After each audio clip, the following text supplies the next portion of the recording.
Welcome to Mixed Mattaphors, here where we're spreading the good news of books, metal, and video games. So, there are going to be episodes, maybe released after this one, that are not called Mixed Mattaphors. Or maybe this one will be called Mixed Mattaphors, but I will have retained Matt's book reviews. I commented on Mike's book reviews asking him if he's going to read the book Holly, or actually I was saying, are you protesting Holly? Because he hadn't mentioned it, and he says that Stephen King is his favorite author, that it's, Stephen King is like a day one author for him, or like an appointment reading author, something like that, where like he'll buy and read all of their books. But he wasn't talking about Holly. Stephen King released a book called Holly, and he wasn't talking about it. And I was thinking, it's like, another Stephen King book about the Holly character. And I think he actually referred to it in his 95,000 followers or subscribers or whatever stream. I think that was before, but I hadn't seen it. But that was before. I think it was before I had asked him, and he actually responded to me, and he responded saying, no, I'm just not that interested in another Holly story. And it's like, oh shit, there's a Stephen King book he's just not reading yet. I don't think he had read Wind Through the Keyhole yet either, like up until the point that I'm saying this, which is insane, because it's another Dark Tower book. I'm surprised Mike, of all people, hadn't read it. And I did. I read it. I think I read it like literally more than 10 years ago now. And Mike hasn't read it, it's cool. It's like, I've read a Stephen King book, a Dark Tower at that Mike hasn't read. But anyway,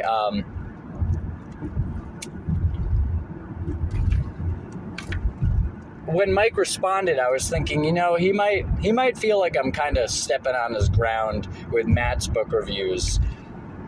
Mike's book reviews, Matt's book reviews. I was thinking about it, and I was like, even though it's sort of a generic title, nevertheless, it is Mike's book reviews for his channel name, and I don't know if it's quite as generic as like Mike's ice cream or Matt's ice cream. I think it might be a little more his than that, the format of the name, or it seems a little like I'm stepping on his toes in that regard. So I thought Mixed Mattaphors, that's actually probably, it's a funnier title, and it's probably a little closer really to what I'm doing here anyway. So Mixed Mattaphors, spreading the good news of books, metal, and video games. So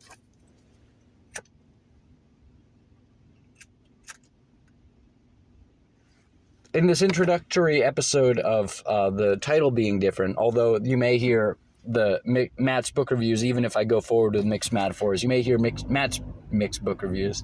Well, I do have some Irish in me. Is that a slur? That is a slur, isn't it? A mick.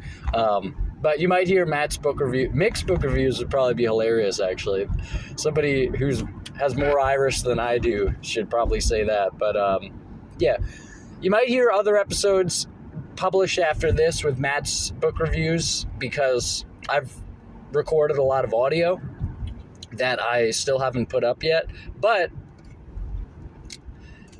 and I think it's maybe it's not evergreen, but it's more evergreen, and I could post a lot of these almost any given day, and it would make sense. So, well, it doesn't make sense anyway, Matt. That's where you're wrong. Any day you post them, it won't make sense. Nevertheless, here I was listening to Deceiver of the Gods, probably currently my least favorite Amon Amarth album. I had put The Great Heathen Army, I think, below it on my ranking on my mattthoughts2.com, but I mentioned that this one may grow, but actually, it turned out that The Great Heathen Army grew. But I think this one is growing too. Like, it's just, there's something sort of pulsating about this album. There's definitely something Iron Maiden-y. It sounds the sort of like guitar harmonies, I think that sort of makes the Iron Maiden sound. And it really sounds like Iron Maiden. It's similar enough to Jom's Viking. Jom's Viking and this both sound kind of like Iron Maiden. And Jom's Viking is one of my favorites. I don't think I put it in my top spot, but it's one of my favorite Amon Amarth albums. One of the ones maybe the one I've listened to the most times.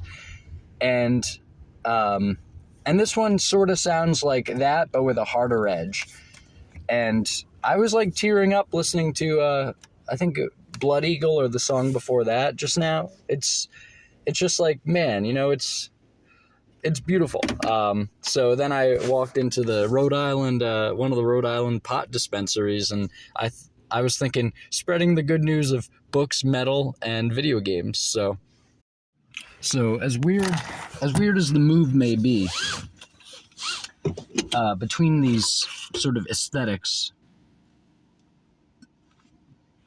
or perhaps these missions, I still do think that this is going to be somewhat of like a DBDR type of lifestyle presentation, in that sense even. But I also think that it's kind of like the happy console gamer.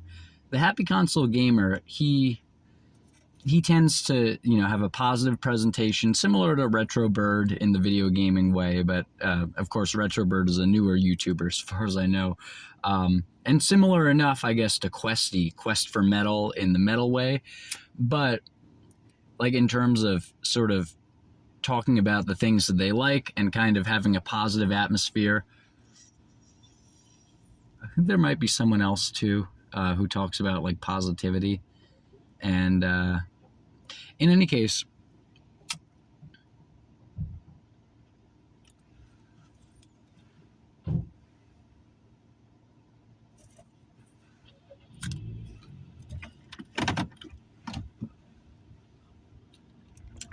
it would probably seem weird, even if you've just listened to,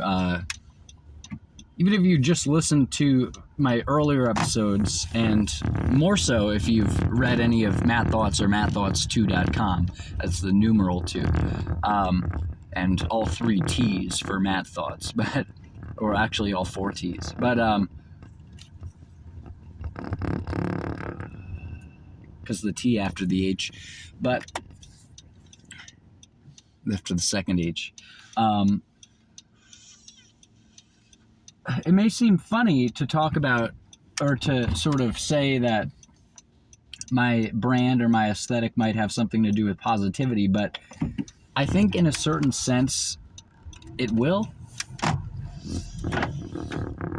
And specifically, it'll be similar enough, again, to like the happy console gamer, where his positivity, a lot of his presentation is about like, hey, I like all this stuff. I really enjoy video games. I really like, anime. I like certain sort of like sci-fi / other kinds of movies.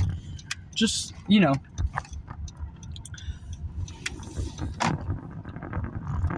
Actually, Mike from Mike's Book Reviews, he talks about positivity. I think he was the person I was thinking of generally, but yeah, so it's like the guy from Happy Console Gamer, Johnny Millennium, he's just sort of like he's positive. His presentation is positive, but it's positive sort of in relation to his love for what he's talking about, and essentially the idea that like why not do something that you like? Why not look into video games? Why not look into all these different things that you really enjoy? And I was thinking of it, there's an episode in Better Call Saul where it's the one I most recently watched, where this character who's one of the many characters who's involved in sort of illegal activities, a new person, whether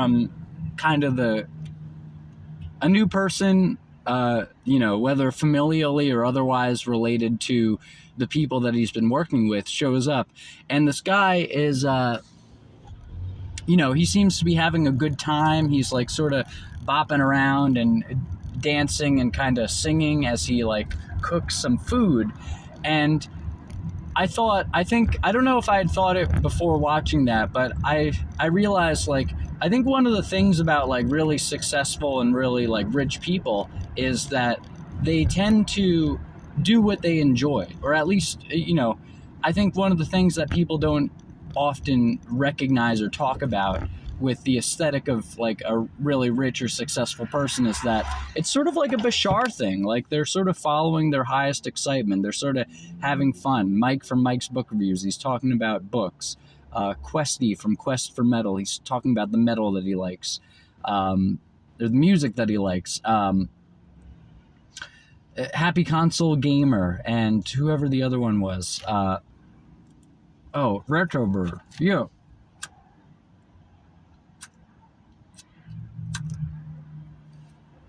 I don't know how much money these people are all making, but they're all fairly successful YouTubers, and they are,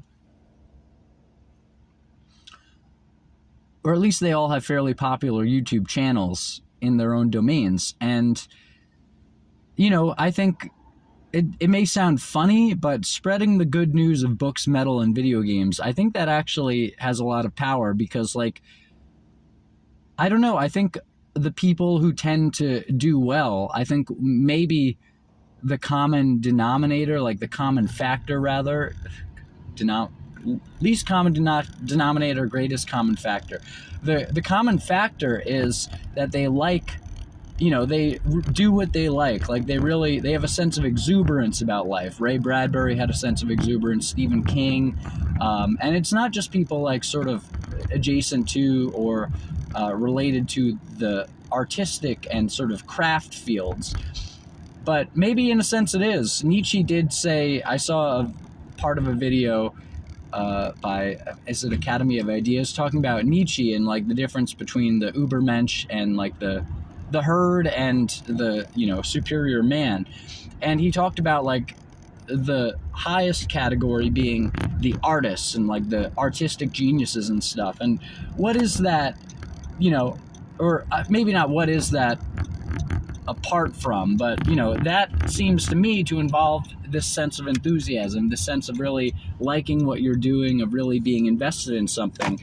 And I think that's actually, like, I think that is a road to success. People say, like, follow your passion and stuff, and to the point where it's become a cliche, but I think that's actually, like, I don't think people give that enough credit. And I think if you really did what you enjoyed a lot of the time, and, like, really got into stuff, then I think you would find that you're very successful. And I think a lot of sort of, like, the trouble that I've had, the struggles that I've been through, I think a lot of it is that I've been sort of, like,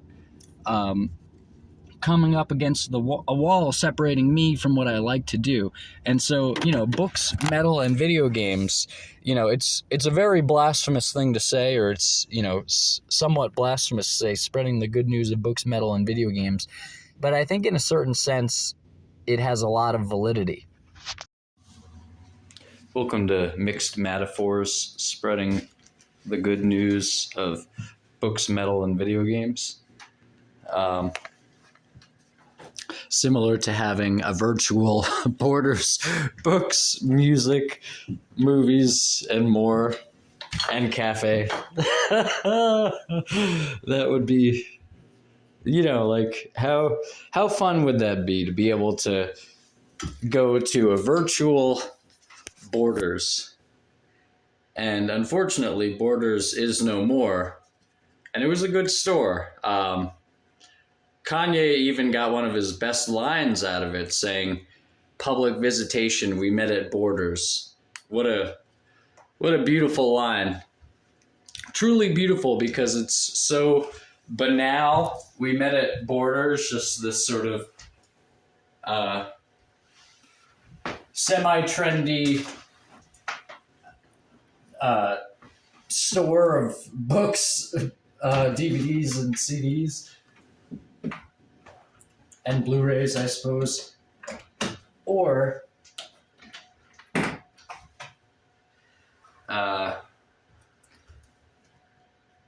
what? I don't know. I think I got to the end of that sentence and then looked behind me, and there was a large swath of overgrowth hiding what had been the intention away forever and never to return.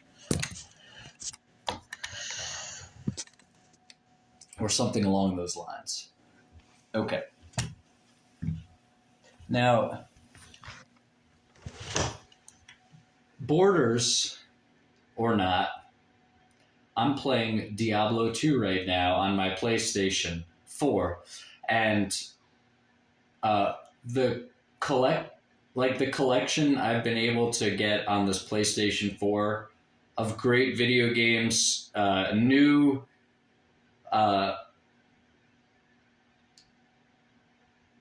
great video games, new, not that new, and now deemed old. I mean, oh boy, it's a paradise on this PlayStation 4. It's incredible. And some of the games they just sell for so cheap. Like, they're selling Mortal Kombat 11, which people called out for being kind of woke. Like, they made the female characters like uglier and the male characters hotter or something, because of, or they just kept the male characters similar to the way they were, but they sort of had the female characters more covered up, like, by their clothing, as opposed to like the skimpy outfits from many other games, Mortal Kombat or otherwise, or just generally not as good looking either. So, or perceived as such, which has been done in more than just that as video games go. It's interesting. Like, with newer video games, I think the male characters aren't necessarily less visually appealing, but the female characters are like less visually appealing. And you might say, well, is it visual appealingness, or is it just the skimpiness of their outfits? And it's like, no, like it's just like the characters were just not, like, the female characters are just not as like beautiful. Like, they were just, their facial proportion, their faces were not as beautiful either, aside from any kind of clothing and outfits there.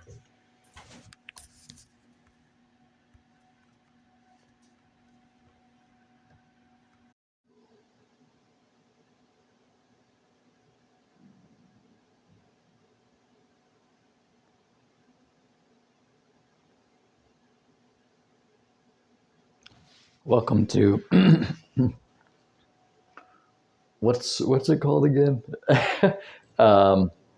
Grammatically accurate.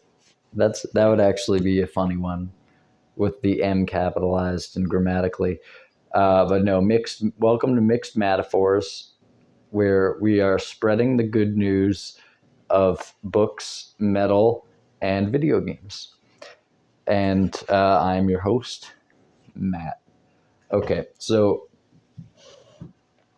I have been playing Diablo, and Diablo 2 in particular. I got Diablo 2 and 3 as like and the special edition packs of like both of them, but I got both of them together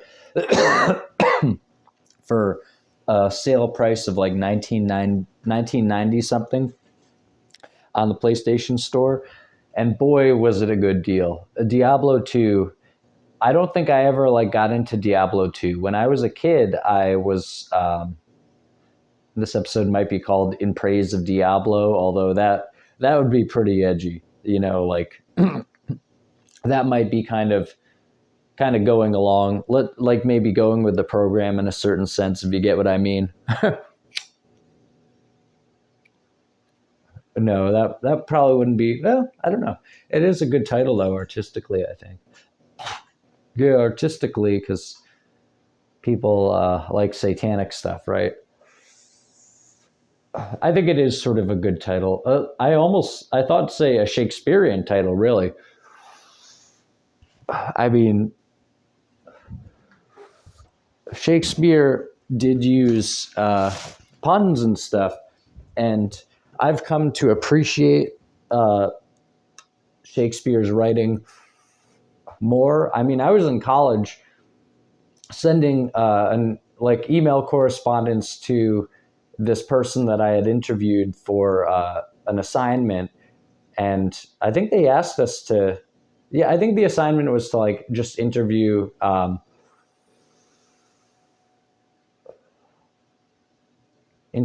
a journalist, a professional journalist or something. Although it might have been specifically interview a Pulitzer Prize winning journalist, because that's I didn't know who to interview, and I think somebody like somebody else in the class or the professor like gave me, maybe the professor recommended that I ask this particular person if I can, like they had two people, and if I asked them if I could get their second person. So I did, and it was a Pulitzer Prize winning journalist. And so and I was actually late to the interview because he wanted me. Well, no, that wasn't why. He was like, bring me a latte from Starbucks or something. Essentially, like, I'm giving you my time. Bring me a latte or whatever he asked for. And so I got that, but then I think I like took the wrong T train to his house or something, or like I went the wrong way or something, and like my phone, I think I might have been using a BlackBerry back then, like whatever it was like before, it was like the end of 2008, and like whatever it was, or maybe the beginning of 2009, but like my phone was like struggling to, because I wouldn't have gotten an iPhone until years later actually, so I don't even know what phone that would have been, but my phone was like struggling to navigate to this person's house, or like I think I put in the wrong address. Like there was an address similar to his, but it was like a different town name. You might say, well, different town name. It's like, yeah, but I don't know, like if it's Boston or Cambridge, if it comes up as like a hit on Boston or whatever it was, I picked the wrong address, I think out of like two, and I was just able to make it to the interview, like somehow like got another tea, or it felt like I was just able to make it in a certain sense. And like his drink was probably not cold or probably not still hot by the time I got there. But anyway, I had sent him an email saying, hey, like he was like, oh, who are your favorite writers? Or like I had sent him the article or something, and he said, oh, he said something about like your writing is it was a compliment, but I'm not sure what word it was, like what thing he was saying complimentarily. I think he said your writing is fresh or something. I think that was the word he used. That might have been the sentence, your writing is fresh or something, or the writing was fresh, or is fresh. But anyway, some variation of that, I think it was. And yeah, like in any case, we had a bit of a correspondence, and I said like, hey, like, or he said something good about Shakespeare, and I was like, oh, I don't think Shakespeare is that good. And he was like, no, Shakespeare is good, or something like that. And it was literally a Pulitzer Prize winner telling me that. And I got a laugh in a later class that I sort of told this story, but a shorter version. Just no, I said like, I think I said in class or something like, well, I don't like X. I think I might have said like, oh, I don't necessarily like Shakespeare, but someone told me that like he was really good or something like that. And then the professor was like, well, just because someone tells you that, what does that necessarily mean? And then I responded, whatever she said, I responded by saying, well, it was a Pulitzer Prize winner. So, or he was a Pulitzer Prize winner. So, and I don't think I even said it to like, as having said, I don't think I said it in a joking manner. I think I just said it in sort of like a flat manner, just like, well, he was a Pulitzer Prize winner. So just sort of like a disclosure manner, like, well, just to disclose it, the person I was talking about was a Pulitzer Prize winner. But anyway, I don't know if I even heard anyone laugh, but then I think someone later told me they thought it was really funny that I said that or something. And it was someone that I had known from before then. And anyway, So let's the Shakespearean In Praise of Diablo, and I'm rendering the Diablo movie. Maybe I'll be playing this over the movie that I render. I mean, Diablo. Oh my goodness, the something about it. Like when I was listening, I think to the IGN Diablo 3 review, or maybe it was to a video about Diablo, or listening to slash watching a video about Diablo otherwise on YouTube. But somebody said like they were very addicted. I think it was may have been the Diablo 3 IGN review, but they said something about the like hunt for better items, and next great item is just around the corner or whatever, like or something like that. They said it was addictive or something, and I remember hearing that and thinking like, I don't know if that's really going to grab me, thinking just like, oh, it's something about Diablo 3 was sort of drawing me near, which, more Shakespearean double entendres there, I guess. But with the 3, what's the gematrial meaning of that, Matt? Anyway, yeah, whatever. But they mentioned like the addictiveness of like that, getting the equipment and stuff, and it was like, oh yeah, just it didn't feel like that was something that was going to necessarily like appeal to me, just almost in a sense of like, I haven't really gotten addicted to like getting better equipment in other games that recently anyway, and I've mostly been playing like Dark Souls really, or Soulsborne type games, in terms of like games that one might think it would work the same in. But boy, I've been playing Diablo 2, and once I got into it and actually like found the first den, I was wandering around for like, it felt like the better part of an hour in Diablo 2, just like looking for the first location past the town that they wanted me to go to. And then I eventually found it, but it was like, oh man, like this game, it seems cool and stuff, but I don't know if I'm going to be able to get into it. And apparently like a lot of the world is randomly generated. I'm not sure if it's randomly generated, the world next to the town necessarily. I don't think the town is randomly generated, but anyway, like it was just like, I was like, oh, I'm not going to be able to find it in the strategy guide because the world is just randomly generated. But anyway, I found it by following, like, I opened the map. I was wondering, like, do they have a map? Where's the map? And I opened the map, and it sort of fills in as you go with like a skeletal outline of the area. And it was like, oh.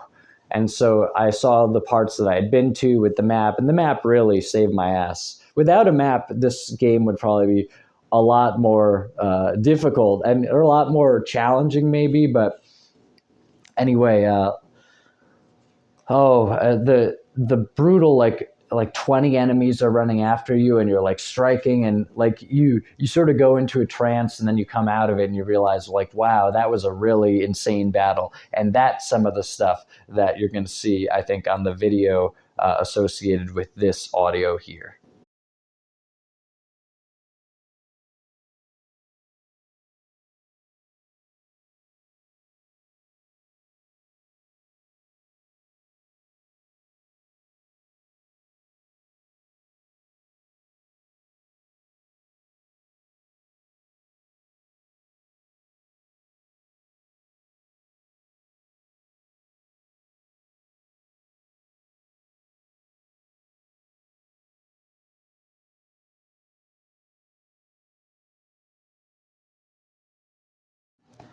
But now, before we go, let's read the Shakespeare. Let's read whatever it seems like a good selection from this Norton Anthology of Poetry, which was from one of my college classes, actually, shorter 5th edition. It was a different class, but uh, I realized I had gotten the shorter 5th edition. I think I might have gotten it from the college bookstore, and I just got the wrong one. Like, I don't think I told them.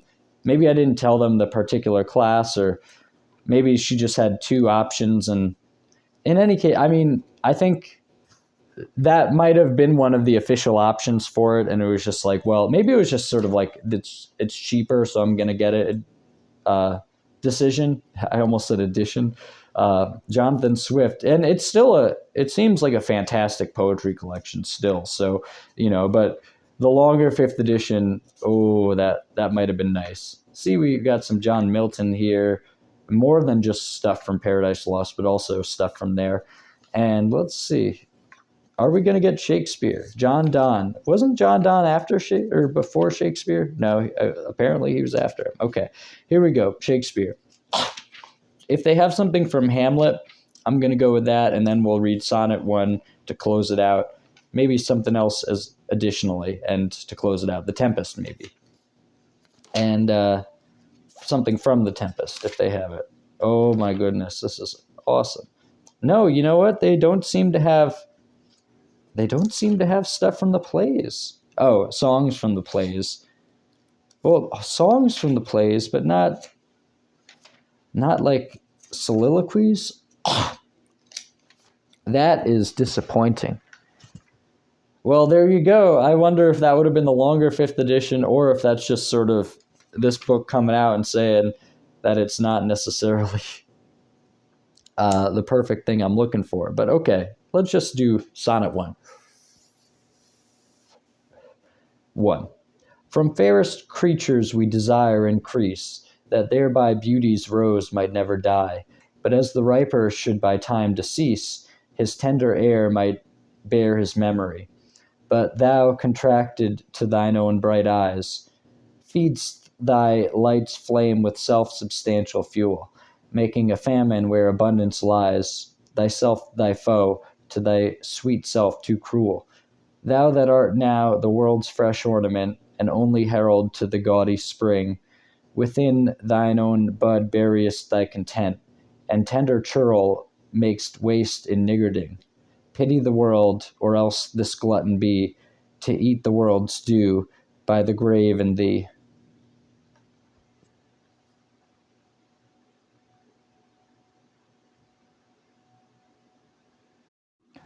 Wow, is there another good poem? Okay, this is Sonnet 3. I'm going to read this, and then you can compare that to the title In Praise of Diablo 1. So, Sonnet 3. Look in thy glass, and tell the face thou viewest. Now is the time that face should form another, whose fresh repair, if now thou not renewest, thou dost beguile the world, unblessome mother. For where is she so fair whose uneared womb disdains the tillage of thy husbandry? Or who is he so fond will be the tomb of his self-love to stop posterity? Thou art thy mother's glass, and she in thee calls back the lovely April of her prime. So thou through windows of thine age shalt see, despite the wrinkles, this thy golden time.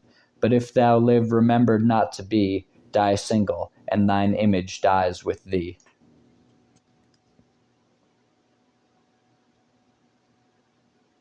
Whoo.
bronze.